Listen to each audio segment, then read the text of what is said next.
your counselor for today. I saw from my notes your name is Claire. Is it okay if I call you that? Yeah. Yeah. Tell me more about what brings you to my office. Well,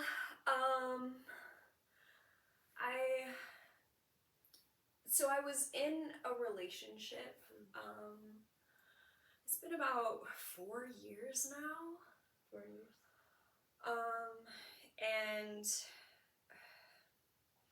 I had to leave because he started becoming physically abusive. But I'm out of that relationship now, and it's been 4 years, and I still feel like I can't like get a full breath. And I still have like nightmares of like the things that were happening almost every night, and I feel like I should be past this by now. I mean, it's been 4 years. Yeah, it sounds like a lot has happened in the past 4 years, even since being out of the relationship for so long. Would you say that makes you feel stressed and overwhelmed that still affects you now? Yeah, definitely. Can you tell me more about what this relationship was like? Like, what's his name and what before that change or the relationship happened? So his name was Steven. We met at a coffee shop, and he just told me that I was the most beautiful girl he'd ever seen. And, you know, we just really quickly wanted to do everything together. And he was honestly a pretty great boyfriend. He cared a lot about me. He always wanted to know like how I was doing, like what was happening each week. But he just cared a little too much, I guess. I mean, I think it was coming from a good place, but he became a little obsessive.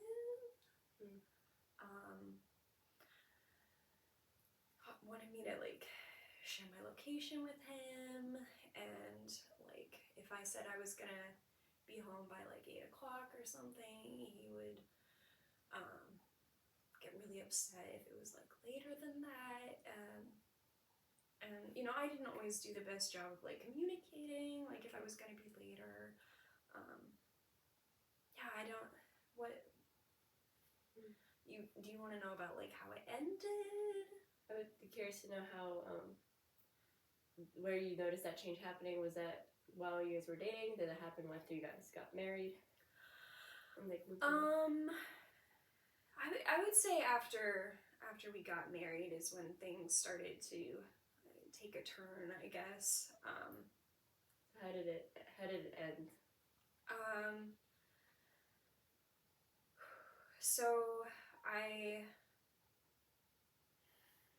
told him that I was going to be going to the store to pick up, you know, a few things that I didn't realize we didn't have for a recipe I was making.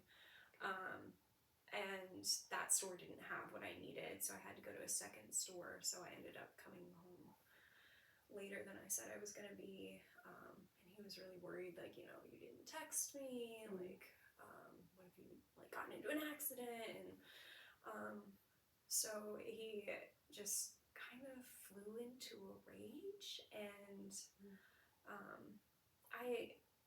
I just had a really long day, and I kind of snapped at him, and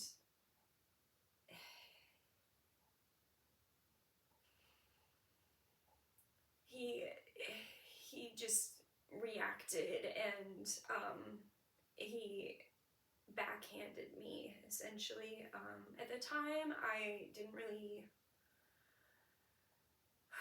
wasn't able to kind of process through that, but I was talking with one of my friends about it, and she was like, that you can't keep doing this, and so she helped me. I stayed with her for a bit, and I had to call off the relationship at that point because I didn't know where it was gonna end. Was this friend your main friend? Did you have like a peer support group outside of that, or your family supportive too? I mean, my family's really close, but I didn't see them as much after we got married. Okay.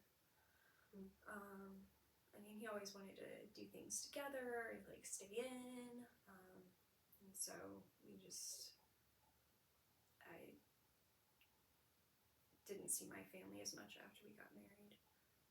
But this was one of my coworkers, and we're also good friends outside of work, so we usually eat lunch together. We still do. I'm really glad that you had this coworker friend who was able to like support you, and part of us meeting here today is also wanting to collaborate in your journey of like healing and recovering from this. So I want you to know like this is a safe place to like continue talking about what's been going on, and I appreciate your vulnerability and openness here. Yeah. Thank you.